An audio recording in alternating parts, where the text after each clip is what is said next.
Question d'une sœur. Salam alaikum.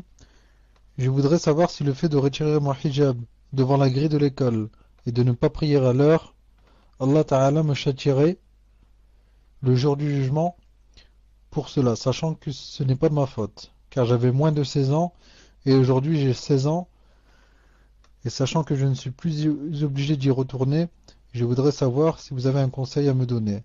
Dois-je continuer ou arrêter? Et quel est votre avis sur ce sujet, Barakallahu fikum? Lorsqu'elle dit, cher, qu'elle avait moins de 16 ans, c'est parce que l'enseignement est obligatoire jusqu'à 16 ans en France. Tfadal, cher. En fait, j'ai pas compris deux choses, Mouslim. J'ai pas compris ce que tu viens de dire, toi, que l'enseignement ici en France, c'est obligé jusqu'à 16 ans. J'ai pas compris ça. J'ai pas compris la phrase quand elle dit maintenant, elle dit ici, elle dit, je lis, elle dit, sachant que je ne suis plus obligé d'y retourner. Qu'est-ce que ça veut dire ça? Est-ce que je comprends que, c'est-à-dire, elle peut ne plus aller à l'école? C'est-à-dire, qu'est-ce que ça veut dire ça? J'ai pas compris. Donc je dis, Wallah subhanahu wa ta'ala alam. Est-ce que vous m'entendez? Naam.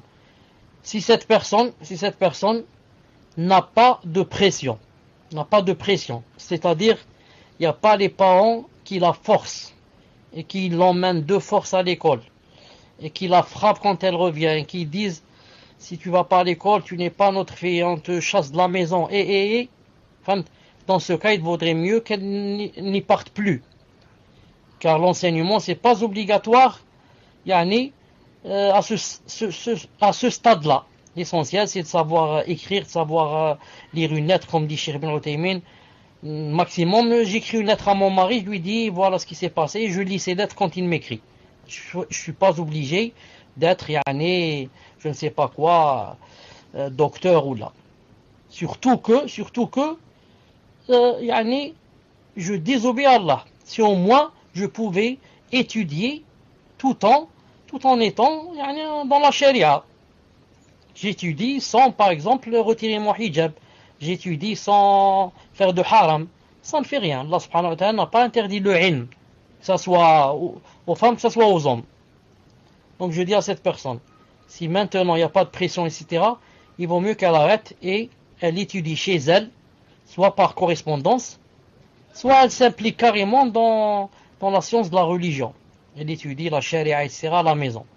Les cours par internet, il y a plein de cours maintenant. Il y a même des chaînes de télé spécialement pour les cours. Mais, deuxième cas, si maintenant il y a la pression, etc., elle est quoi? Elle est excusée. Car si Cheikh Fawzan, hafidahullah, vous avez entendu l'audio avec moi, où une fille a dit que mes parents me disent, yani, c'est pas possible de mettre le djilbab, il faut l'enlever, etc., et tu dois t'habiller comme les Françaises, etc. Vous avez entendu l'audio, où il a dit qu'elle était excusée.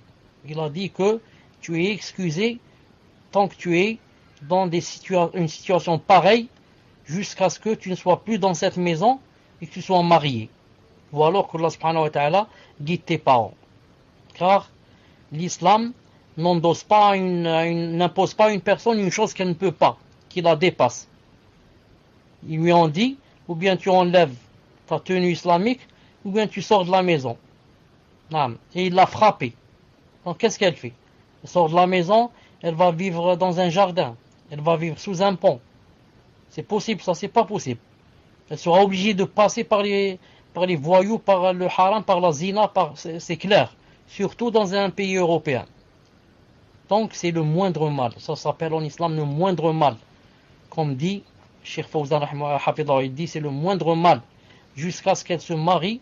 Et là, toute la responsabilité sera maintenant sur elle, pas sur ses parents.